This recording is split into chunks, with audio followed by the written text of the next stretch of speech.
Saudara, kita ke sorotan lainnya. Sidang kasus pembunuhan Yosua akan dilanjutkan hari Senin lusa. Untuk pertama kalinya, sidang nantinya akan menggabungkan 3 terdakwa, yaitu Richard Eliezer yang merupakan penguak fakta dengan terdakwa lain, Ricky Rizal dan sopir Sambo Kuat Ma'ruf. Sidang kasus pembunuhan Yosua akan kembali digelar hari Senin. Berbeda dengan sidang-sidang sebelumnya, Majelis Hakim memutuskan menggabung sidang 3 terdakwa sekaligus, yaitu terdakwa Richard Eliezer, Ricky Rizal, dan Kuat Ma'ruf. Mulai minggu depan, persidangan ini terhadap persidangannya Richard akan kita gabung dengan persidangannya Kuat dan Ricky, dengan saudara Ricky. Jadi nanti kami akan tambah meja satu lagi dan saudara bisa bergabung karena kemarin jaksa keberatan seandainya sidangnya Verdi Sambo digabung dengan mereka. Jadi kami gabung di sini karena kita mengejar waktu.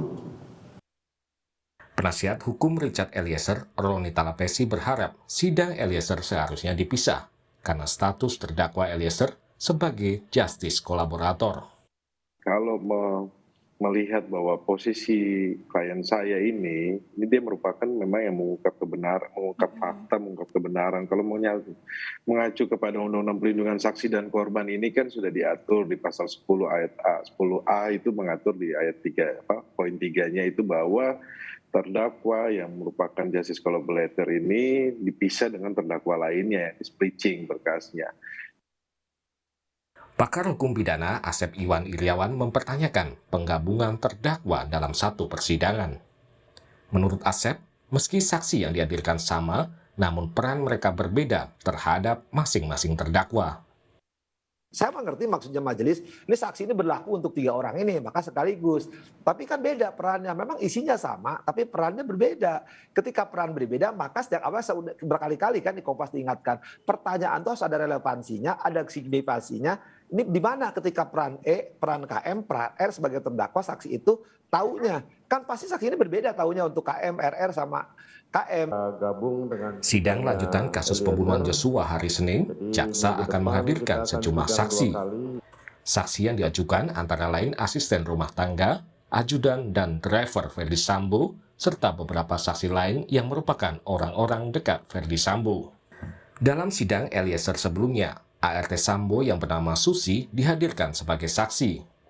Salah satu kesaksiannya, Susi menyebut menerima perintah dari Kuat Ma'ruf untuk menengok kondisi Putri Chandrawati di kamar lantai atas rumah di Magelang.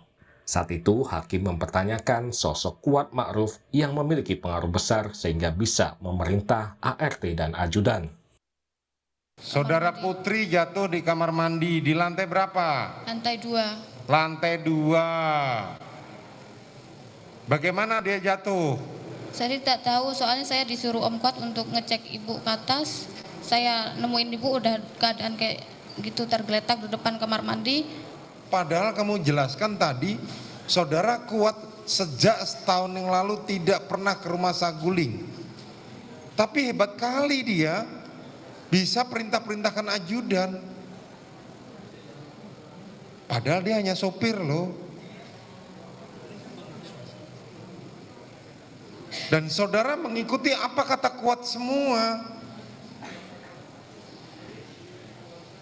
Nanti kalau saudara sudah dipertemukan Kuat baru kita akan cek lagi. Siapa? Bohongnya nggak keterlaluan kamu ini. Dalam sidang sebelumnya, Eliezer juga sempat menyanggah keterangan ART Susi, salah satunya soal rumah yang dijadikan isoman keluarga Sambo.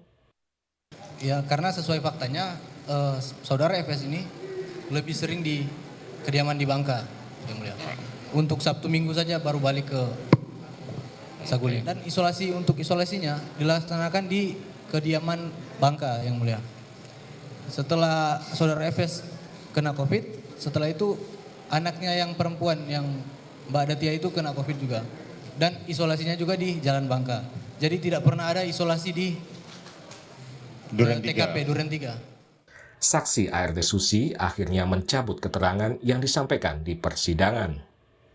Tim Liputan, Kompas TV.